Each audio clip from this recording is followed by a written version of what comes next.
Welcome to Reread. I am on the last two issues of the Rebellion series. This is 15 and 16, and this is the Vector. Vector crossover.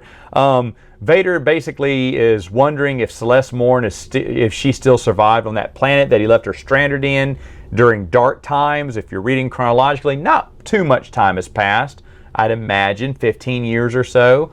So he sends a rebel squad down there, and of course they never return, which tells him she's still around, which is really funny.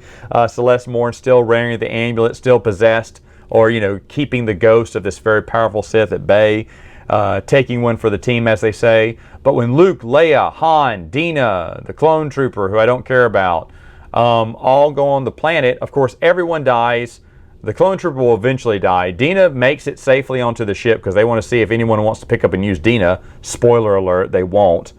And as they're locked away in the ship, Luke and Leia are surrounded by these creatures. Remember, if the creatures scratch you, you're going to turn into one of the beasts. In fact, Han sees that happen. They're like, run back to the Falcon. And he hates leaving Luke and Leia on the planet. But Luke and Leia have the Force, so the beast, they're immune to the disease.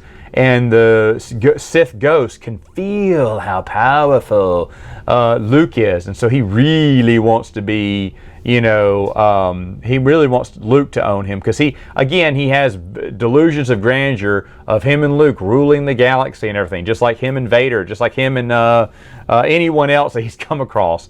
So the scarab comes off Celeste Morn's neck, jumps for Luke. Leia intercepts it, but the scarab wraps around her neck, and Luke's trying to save Leia, but Celeste Morn's like, nope, that is my scabbard or whatever, the little necklace.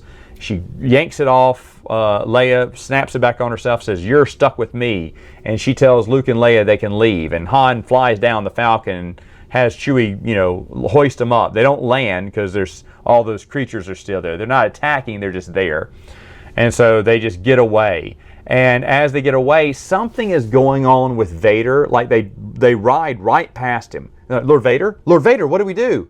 And he's just quiet because he senses Celeste Morn. He senses that Sith, and I guess he's pondering on what to do.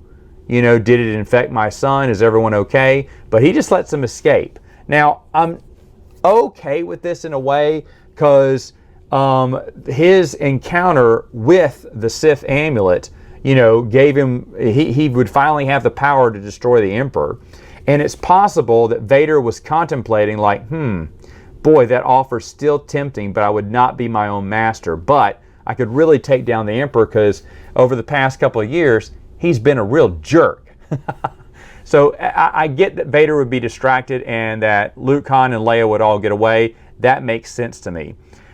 Overall, Vector, how is the Vector crossover going chronologically? Well, at this point, it hasn't been too long since you've read Dark Times, so it's probably still fresh in your mind. I mean, shoot, you remember the Knights of the Republic. I just remembered everything. It's kind of crystal clear to me, even though I've been doing this for a year, a little over a year now. I've kind of kept in mind, I've kind of remembered all the story with Celeste Morn and everything.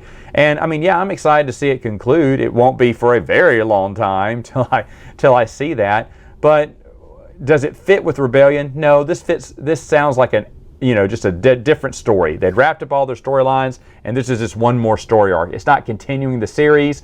It does feel like it's just a regular, hey, here's the 2 crossover series, and then they ended Rebellion. So sales were crap, I guess, and they pissed everyone off and probably confused everyone. So that was the end of Rebellion. It kind of ends on a crossover, a Star Wars crossover. So kind of sad. Overall, Rebellion, not that good. The first 4 issues, pretty good. The middle 8, garbage. The last 2, okay. So there you have it. Overall, again, another missed opportunity or just bungled release by Dark Horse. All right, folks. See you next time.